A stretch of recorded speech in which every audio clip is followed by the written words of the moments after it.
Assalamualaikum dan selamat sejahtera. Cikgu berharap semua murid-murid berada dalam keadaan sihat.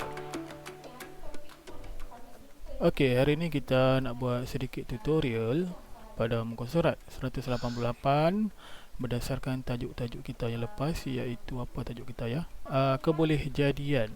Okey, kebolehjadian. Baik.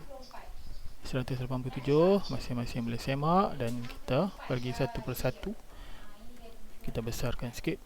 Okey, rajah 1, soalan 1 dia ada 7 soalan. Rajah 1 terdiri daripada beberapa segi empat sama yang sama besar. Hitung nisbah bilangan bahagian berwarna biru kepada bahagian berputih. Jadi yang pertama sekali kira biru saja berapa dan putih saja berapa. Okey, kemudian buat nisbah dia. Kita tengok putih dah berapa.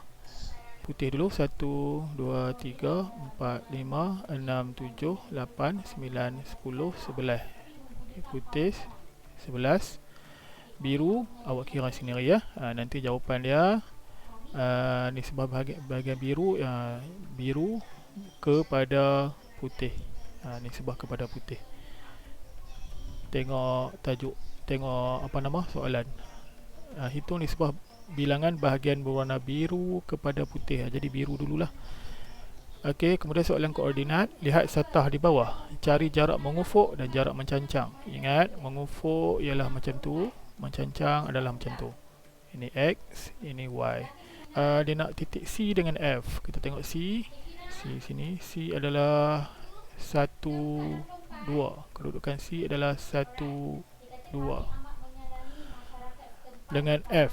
F ialah 7, 1. Jadi mencancang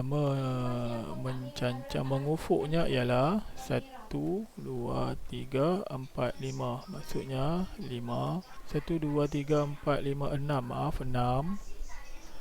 1, 2. Jadi jarak dia macam tu je.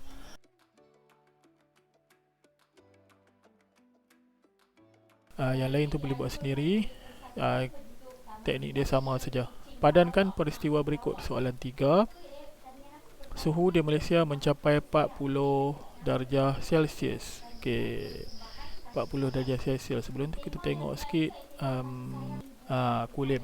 Hari ni kulim ialah 29 darjah Celsius sekitar pukul 9 pagi hari ni jadi kalau dah pergi 40 tu dia kena betul-betul panas lah. Kita tengok hari ni sampai pukul 2 petang baru 32. Jadi logik ke tidak logik ke, mustahil ke tidak mustahil ke, tidak mungkin berlaku ke mungkin berlaku ke mencapai suhu 40 darjah Celsius? Bagi cikgu mungkin berlaku pada hari-hari kemarau ya, kemarau. Okey, cikgu rasa memang pernah sampai pun 40. Kalau kamu tengok berita nanti kamu search dekat Google tu suhu terpanas di Malaysia. Baik. Bayi berjalan sebaik sahaja dilahirkan. Ni bukan, ni rakyat orang biasalah, orang awam lah. Biasanya, lazimnya janganlah ambil orang-orang hebat-hebat tu. Okey. Biasanya mungkinkah tidak mungkin. Kutub utara menjadi kutub selatan. Mungkinkah tidak mungkin. Bolehkah kita kalih, bolehkah kita angkat kutub utara baling pergi kutub selatan? Kalau boleh letak boleh. Baik, nombor 4. Lihat rajah 2. Tulis ni sebuah bilangan. A, bahagian melorek kepada bahagian tidak melorek. Ini sama macam soalan 1 tadi. B, bahagian tidak melorek kepada bahagian melorek pun konsep sama. Bahagian melorek. C, bahagian melorek kepada jumlah bahagian. Jumlah bahagian maksudnya semua sekali. Okey. Kemudian nombor 5. Lukis dan ukur sudut-sudut oktagon dan heptagon.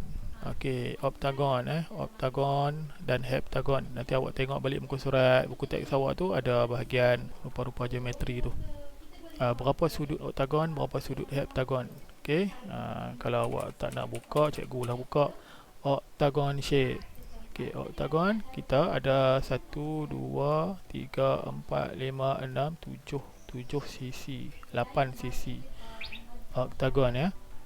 Jadi awak nak kena ada benda ini, nama dia protraktor. Protraktor ni wajib mula daripada darjah 5 kena ada dah. Okey, pastikan awak ada, beli di kedai yang berdekatan. Nanti mak nak keluar pergi pasar, order sekali protraktor. Baik, jadi awak ukur guna protraktor untuk bentuk oktagon dan juga heptagon. Kita tengok pula heptagon. Nanti awak lukis elok-elok dalam buku tu, bagi dia sisi sama panjang. Kalau satu sisi terpanjang dia tak jadi ya. Ni 1, 2, 3, 4, 5, 6, 7, 7. Yang tadi 8 ya. Yang heptagon 8. 1, 2, 3, 4, 5, 6, 7, 8. 8 sisi.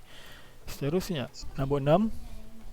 Tulis 2 peristiwa bagi setiap kebolehjadian dalam jadual berikut. Apa yang pasti dalam setiap peristiwa? Esoknya siang contohnya, selepas siang malam contohnya. Okey, kemudian kita tengok yang besar kemungkinan. Besar kemungkinan hari ini hujan. Sebab apa? Sebab kita tengok tadi Kulim weather forecast, dia kata hujan. Hujan saja ni sampai pukul 12 tengah malam. InsyaAllah hujan. Kalau tak hujan, mendung. Kalau tak mendung, jadi pelik lah. Baik, sama kemungkinan. Sama kemungkinan ni yang sama besar. Contohnya, jangan ambil contoh cikgu. Contohnya, seorang ibu mengandung akan melahirkan anak lelaki ataupun anak perempuan. Laki atau perempuan tu sama kemungkinan. Ya, kita panggil, orang putih cakap 50-50. Kita cakap sama kemungkinan. Baik, kecil kemungkinan. Kecil kemungkinan, cikgu bagi contoh, kamu jangan tiru. Melahirkan anak kembar 3. Kecil lah kemungkinan, bukan tak ada kemungkinan. Okey, kemudian mustahil. Contoh cikgu bagi, jangan tiru. Kucing bertelur. Kucing melahirkan anak melalui telur. Okey, lepas itu dia mengeram telur tu. Itu benda mustahil lah. Kucing kan melahirkan anak. Kemudian piktograf yang tidak lengkap menunjukkan jadual jualan aiskrim bagi 4 hari. Okey, 4 hari. Petunjuk, satu aiskrim mewakili 10 aiskrim. Jadi Isnin ni ada 1, 2, 3, 4, 5, 6, 7, 70. 1, 2, 3, 4, 40. 1, 2, 3, 4, 5, 50. Baik, kemudian hari Khamis dikosongkan. Bilangan aiskrim yang dijual pada hari Khamis ialah 25%. Maksudnya awak tambah semua ni, awak akan dapat satu nombor X. 25% daripada jumlah jualan bagi 3 hari itu. Maksudnya awak buat 25 per 100 darab dengan apa yang awak dapat tambah tadi, darab dengan X. Jadi awak dapatlah yang hari Khamis tu. Baru dapat yang tu. Cari beza antara bilangan aiskrim yang dijual pada hari Isnin dengan hari Khamis. Okey, lepas awak kira ni, awak akan dapat Y. Jadi awak ambil Isnin tu ialah 70, awak tolak dengan Y. Awak dapat jawapan Z. Ini jawapan dia. Okey. Senang ke susah? Silap. Senang ke mudah? Mudah. Okey, baik. Ucapkan selamat belajar dan sila buat dan hantar ke grup Telegram kita. Okey, terutama kepada yang tak pernah buat lah, yang cikgu senaraikan nama tu.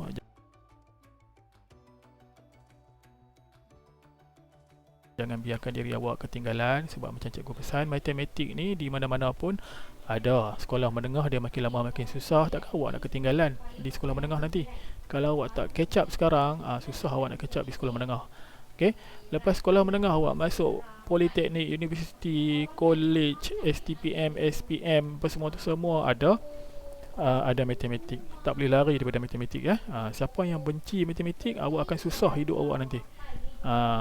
Okey, bukan susah apa, susah belajar. Baik, selamat berjaya.